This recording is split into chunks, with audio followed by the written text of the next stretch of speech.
Hey everybody, it's Rick Jansen and Lee Jennings. Lee in Seattle, Rick in Denver, and this is the fastest way to 150K. I'm sure all of you would like to make 150,000 gross commission income or more, and the tools and tips and tricks that we share with you here can help you grow to that and beyond it. If you're already making 150, let's get you to 300, 450. Lee, welcome this morning. How's it going? Good, man. How you doing? I'm good. So yeah. I know this is like, does this cut into your prospecting time, or is this like this? Does it jumpstart your prospecting time? We are right on the edge of my prospecting time, but I usually get on the phone about 8. You know, sometimes right around 8. There's usually some prep I have to do before that, so I'm doing that before the show because I like to see. I just look at what the new expireds are, what the new FSBOs are.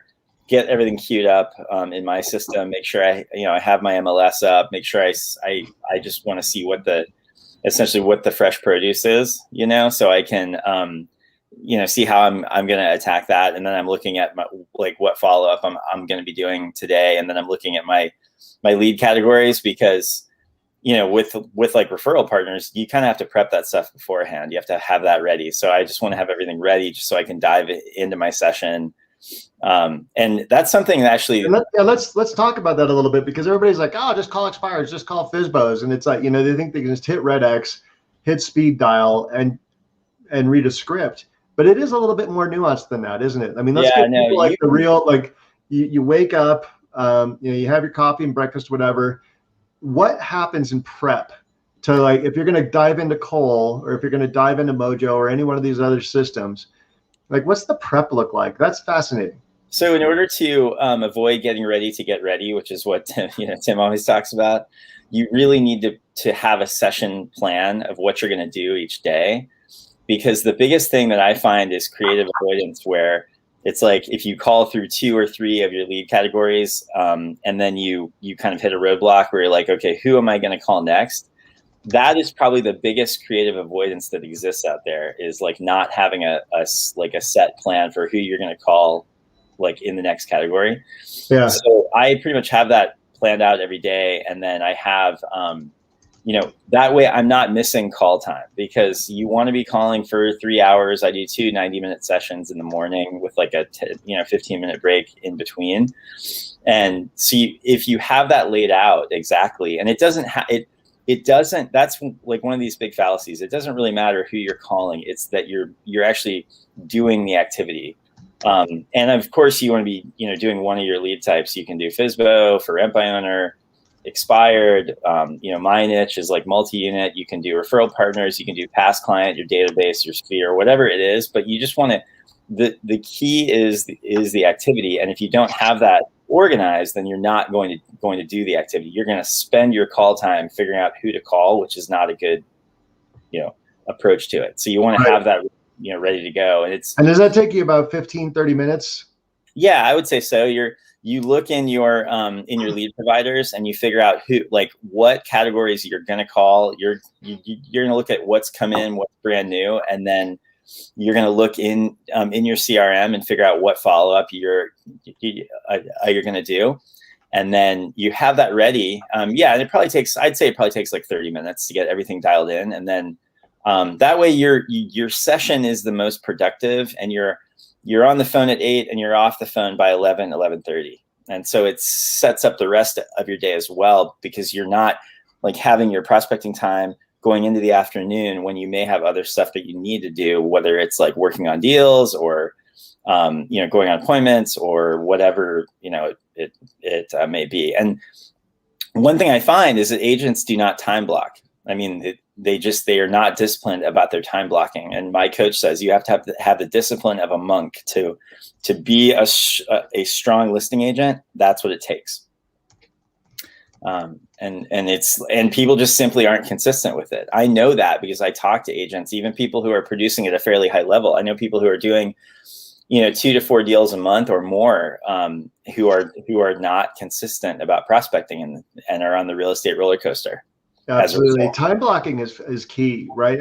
I got to admit, it's something I'm really bad at. Mm-hmm. The theory I have down, but I don't have that discipline of a monk, right? And so I envy people who do, and I aspire to be that, and I try to make baby steps towards it every day. But here's something that's fun. And a way to make time blocking successful is start with the candy, right? So when you block out your week, and I had a great coach who taught me this one time, he said, block out your week and put in everything that you want to do. Put in time with family, put in time to work out, put in breakfast, lunch, and dinner, put in reading time or a movie time, but then put in stuff you have to do to support yourself, right? Put in buying groceries, mowing the lawn, whatever that stuff is.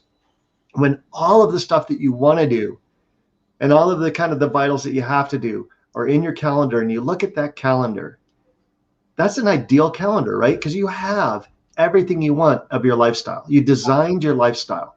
And then when you look at the time that's left, you'll find there's still 30 to 40 to 50 hours a week for prospecting, 2 to 3 hours a day, for listing appointments, 2 to 3 hours a day, for buyer tours, right? And you don't just take a buyer tour on a whim, you take a buyer tour by your schedule.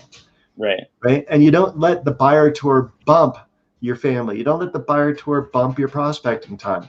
Client says, I want to tour that at 8 o'clock tomorrow. Well, you don't get into a dentist at 8 o'clock tomorrow. You're a professional. Block your time. That's what blocking means too. It's not only having blocks of time, but it's also blocking to protect your time. Well, and never, I am available tomorrow from 1 to 3 to tour that property. Would you rather see it at 1, 1:30, or 2:30? Right? And you alternate close your own client, and you push them into time slots that work for you, that don't get in the way of you running your business.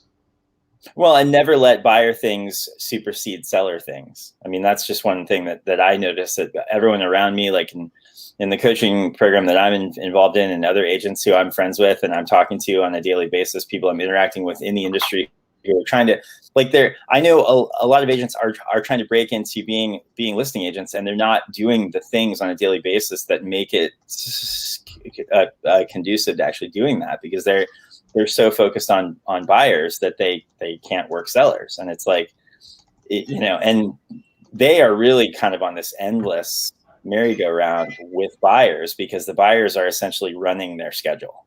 Absolutely. And everybody will say, like, the creative avoidance, the defense to this is, but Lee and Rick, you don't understand. In my market, it's so hot. Everything goes in 24 hours. If I don't get over there within the first 5 minutes of a listing, I'm done. I'm toast. Right. Is that true? No, and that's the thing. I mean, that, and it's like, well, then you must not want to be a listing agent very bad. I mean, that's really what it comes down to. If you want block prospecting time for sellers and you want to be a top listing agent, then you're just not gonna. I mean, it's not congruent with what your goal is. So you need to get congruent with that goal. And there's a lot of people I know who are trying to make that jump, and it's like, if you're not getting the practice, then you're not going to, play the game well either. Like, I mean, if you want to be a top listing agent, then you have to be doing those activities consistently. Right. And as a buyer, like, working with buyers is fun, right? Because, hey, they walk in, they like it, they're going to go under contract. There's an immediacy to the actual moment. And I personally, having been on HGTV and remodeled some homes, I personally like showing the potential of a home to people, right? Because I can see that, I can cost estimate it, and that's fun, and that's where I provide value. But caution, I don't want to be running through 20 or 30 homes that they have no interest in, because that's an hour and a half each home, right? If you're one-offing them, and you think about the prep time, the drive time, the meeting time, the post, the commentary, all that stuff is about an hour to an hour and a half per home. So if you're going to go tour 20 to 30 homes with somebody on a one-off basis, writing up 6 offers to get accepted, like, that's not the highest and best use of your time. You can hire someone to actually meet them at the door and open it, show the house to them, and you say, hey, look, I'm going to have my associate do all the initial tours with you. And when you come down to the 3 to 5 that are, the ones that really light up your eyes, I'm going to go back that very same day, and I'm going to tour it myself to make sure it's the one. And then you get the advantage and the practicality, or you get me for what you hired me for, which is my negotiating skills, my contract skills, my inspection skills, appraisal, all of that, and my final eye on it, right? But the first round, and you prep your client in the buyer interview. You prep your client to say, here's what I'm going to do is, my associates take care of the first rounds. I come back for when it's the real home, because that's the highest and best use of my time. Now, you don't say that to them, but like the senior partner at a law firm, doesn't draft the contract. He reviews the contract that the associate drafted. Right, right. And that, I mean, I took that even one step further on some recent buyers I was working with. I got to know what they were looking for, and then I just took them out of the equation completely. I just went by myself and looked at properties, and I found them something, and I didn't put them in the car for all of these 30 viewings. I put them, That's awesome. You know, yes. So I basically like found, I mean, I'm like, I just said to them, I was like, you hired me to help you find a house, and I'm going to go find you a house, and then we're going to close on it. Like, I'm not going to go through this whole gyration of showing you 29 homes or 27 homes that I know you won't like. And as a buyer's agent, that is exactly what you should be doing, right? Mm-hmm. And so if you hire someone to do this for you, or if you end up becoming a buyer's agent, that is absolutely the right level, especially when you're dealing with successful people, right? Mm-hmm. Or desperate people who have a full-time job. Either way, they don't have the time. And touring 40 homes stresses most people out, right? They're on Zillow every night. They're on Realtor every night. You're going to try to send them your MLS app and to your website, and they're not going to stay because they go to the easy button and they go to the easy places. So they're already looking at homes every single night. They're getting stressed out about being homeless. Like, this whole thing is amping them up, and your job is to take the stress out of it. Right. So like when I worked with a local business owner, I did exactly what you said. He's like, I'm too busy to go look for homes. That's why I hired you. Mm-hmm. And so I toured 10 homes on my own, found him 2 that he should tour, scheduled them within a half hour of each other. He came in, looked at 2 homes, bought 1. Right. Exactly. That's exactly the way you should be doing it. But if you don't have the time, if you don't have the discipline you could use this as creative avoidance, right? And you could say, well, I've got to go tour 30 homes. I can't prospect. Mm-hmm. But you feel like you're working, right? But you forgot to sign a buyer's agency agreement. So they went and found somebody else that they were having ice cream with and had yoga with, and they ended up, touring a home with somebody else, and you just wasted 30 hours of your life touring homes. So you've got to walk that fine line and be disciplined and set expectations. Right. Exactly. Sorry, I got off on a rant. Yeah, no. And that, I mean, it really comes down to trust, because that, then that client is trusting you. They know that you know exactly what they're looking for. You know the marketplace better than they do. I mean, that's the whole point, right? And so exactly. It's the best use of everyone's time, which is really what you're after, in this whole equation. So, and if you're out previewing homes, leverage that. Mm-hmm. Put a quick Insta story up on it. Put a Facebook story up on it. Do a quick selfie video. Like, hey, I'm over here at 123 Main Street checking it out for some clients of mine. We're shopping the $900,000 price point in Wash Park. This cute little bungalow, man, I think it's going to go quickly, but it doesn't really have the light and the brightness and the open floor plan that they're looking for. I love to preview homes for people because it saves them time. Talk to you soon. Bye. Like, pop yourself a little ad at every home, right? Might as well make use of it. If you're doing it, don't do it. Don't be a secret agent. Right. Exactly. And it oftentimes shocks people, the different areas that I work in, because they're like, whoa, I didn't realize you worked all over town. And I'm like, yeah, I know the market, and I'm all over town. I mean, I'm in these different areas, and oftentimes I can put together something where I am looking at an expired, like I'm doing a preview tour there, and then I'm going and looking at like 2 homes for a buyer. I mean, it's just, I can put it together. So yeah. So this is something even new agents can do, right? I mean, we're talking, mm-hmm. The show is designed also to help people who are making 50, 60K. You can do this even if you don't have a stable of clients, right? Mm-hmm. You can go out and you can just time block 2 hours to go preview a neighborhood. Right. And schedule a showing, let them know it's a preview, because especially during COVID, you don't want to really inconvenience families with the disinfecting and everything, but like, go out and preview a neighborhood. Mm-hmm. And, if you're going to go tour 5 homes, put together 5 little clips, go on to, some quick and easy website, stitch them together as a little home tour, and now get a neighborhood home tour showcasing you as a local expert. I mean, I'm big on video. I love for people to know what I'm doing, right? Mm-hmm. And so if you're going to do it, don't be a secret agent. Let everybody know, hey, I was just touring Park Hill, all the little bungalows in the 500 to 700,000 range that are available right now. Did you know there are only 16 homes that have sold in the past 3 months, and they've gone for an average of 4% over list? Mm-hmm.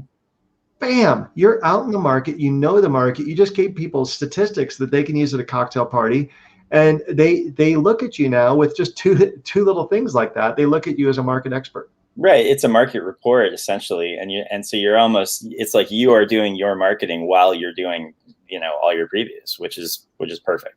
Absolutely. So You gotta, can't ever waste a minute. Exactly. Or try not to. We agents have so much, we have so much time in the car. We have I know I do. That's just part of my world. So you just have to be, you just have to try to maximize it. Yeah, I've got another great distraction for you to do in the car as a marketing tip, but we'll get to that another time because we hit our 15 minutes, and I want to respect your prospecting time and everybody else. Yep. Nobody likes anybody who's long-winded. We gave you like, I don't know, 5 or 6 great nuggets today. Go back and watch the show. I tried to put some notes in the comments. See you tomorrow. Bye, Lee. Have a great day. You too, man. I'll see you then.